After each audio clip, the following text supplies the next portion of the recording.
Que a paz de Cristo esteja com todos vocês. Mais uma vez, cá estamos para compartilhar a palavra de Deus. Como eu tenho dito, as igrejas podem estar fechadas, mas a palavra de Deus não está presa, não se encontra presa. Eu espero que esta palavra que será anunciada hoje possa tocar o seu coração, possa aquecer a sua alma, para que você possa viver para Deus. Hoje eu quero falar um pouco sobre as 3 fases do Evangelho em nós. Evangelho é uma palavra grega, evangelion, que significa boas novas, boas notícias ou novidade. É isso que Jesus carregava. É isso que ele compartilhava por onde ele andava, o Evangelho. E é sobre essas 3 fases do Evangelho que eu quero vos falar hoje. Porque quando Jesus veio, uma coisa muito importante aconteceu. A lei de Deus, ou a lei de Moisés dada por Deus, ela era cheia de regras, cheia de pormenores, cheia de detalhes. Eu estou lendo a Bíblia, estou no livro de Levítico. Quantos detalhes, quantas coisas pequenas que os israelitas tinham que observar para poder agradar a Deus. Com o tempo, essas regras elas foram se solidificando, foram se tornando duras. E os mestres da lei, os doutores, os fariseus da época, impuseram ainda mais detalhes, ainda mais regras, das quais eles não tinham coragem ou capacidade de cumprir, mas obrigavam que todos cumprissem. Quando Jesus veio ao mundo, foi como um vento refrescante sobre a vida de todos. Ele começou a anunciar uma boa nova. Ele começou a anunciar boas notícias.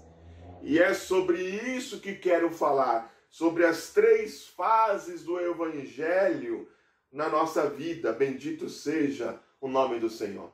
Quando Cristo veio, as pessoas diziam: nunca ninguém falou como esse homem.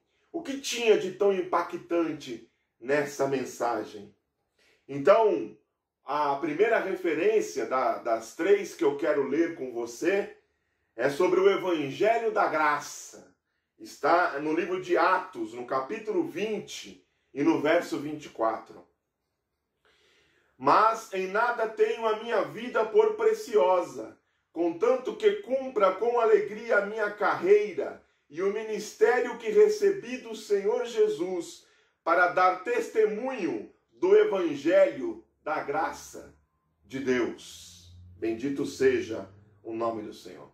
Este é o Evangelho que Paulo tinha recebido do próprio Cristo. O próprio Cristo anunciou este Evangelho a Paulo. E Paulo anuncia a todos aqueles que estão pelo caminho, a todos aqueles aos quais ele se encontra. Ele anuncia o Evangelho da graça. Ora, graça, você já deve saber, é o favor imerecido de Deus. Nós não merecemos, mas Deus nos dá. É um presente, é uma dádiva. Ele nos dá a sua boa nova, o seu Evangelho. A boa nova da salvação é-nos outorgada não porque mereçamos, mas porque simplesmente nós cremos. Bendito seja o nome do Senhor. Um dia perguntaram a São Francisco de Assis: por que você acha que Deus te escolheu? E Francisco de Assis respondeu assim: porque Deus não achou ninguém pior. É assim que o Evangelho da graça nos alcança. Não por aquilo que nós temos feito, mas simplesmente porque Deus nos escolheu para sermos agradáveis no amado. Bendito seja o nome do Senhor. Todos aqueles que creem em Jesus recebem este Evangelho da graça.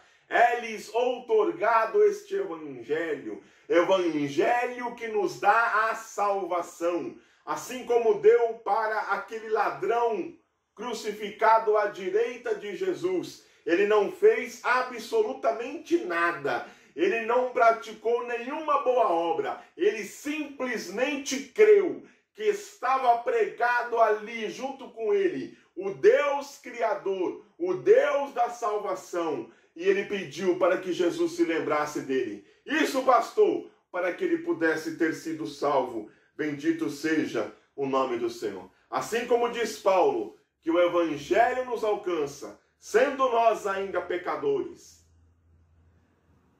É esse evangelho da graça que me alcançou, que te alcançou, e que se não te alcançou ainda, ele está disponível a todo aquele que crê. Bendito seja o nome do Senhor. Mas existe a segunda fase do evangelho em nós. É o evangelho do reino. A segunda referência das três que quero ler está em Lucas, capítulo 8, versículo 1. Diz assim: E aconteceu depois disso, que andava de cidade em cidade, e de aldeia em aldeia, pregando e anunciando o evangelho do reino de Deus, e os 12 iam com ele. Esse ele aqui é o Senhor Jesus Cristo, bendito seja o nome do Senhor. Após você ser impactado com o evangelho da graça, você também deve receber, na segunda fase da sua caminhada cristã, o evangelho do reino. Se o evangelho da graça não te custou nada, foi presente, foi dádiva de Deus, o evangelho do reino, ele te custa tudo. Custa tudo. O custo é alto para nós servirmos e seguirmos a Jesus. Bendito seja o nome do Senhor. É preciso empregar força para entrar nesse reino. Não é de qualquer jeito, não é de qualquer maneira. É preciso renunciar muita coisa, a começar do eu. O eu é um problema sério. E ele precisa ser mortificado para que esse evangelho do reino cresça, floresça e frutifique em mim e em você. Bendito seja o nome do Senhor. Quando Jesus diz que nós temos que carregar a nossa cruz, nós temos uma visão muito romanceada dessa passagem. Quando Jesus disse para o seu público, lá naquela época: olha, aquele que quiser vir após mim, tome a cada um a sua cruz, e depois vem e siga-me. O que Jesus estava querendo dizer aos ouvidos da plateia na época era o seguinte: Jesus está pedindo para que nós morramos, porque cruz era um objeto de pena capital, era um objeto de martírio. Era nisso que eles pensavam. Jesus está querendo que nós morramos. E não mudou o enfoque. Jesus ainda quer que morramos.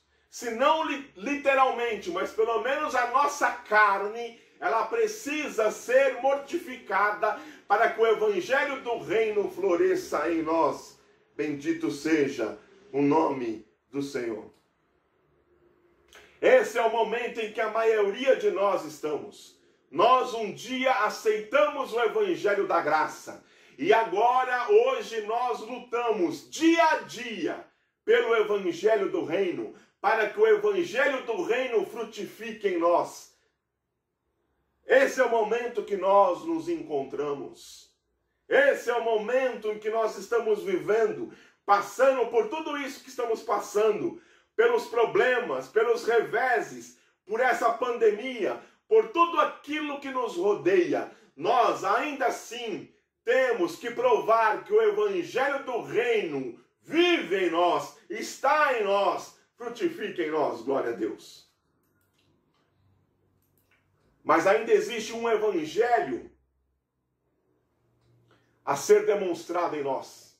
É o terceiro, é o evangelho eterno.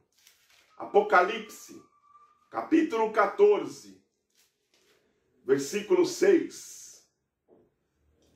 Diz assim: E vi outro anjo voar pelo meio do céu, e tinha o evangelho eterno para o proclamar aos que habitam sobre a terra, e a toda a nação, e tribo, e língua, e povo.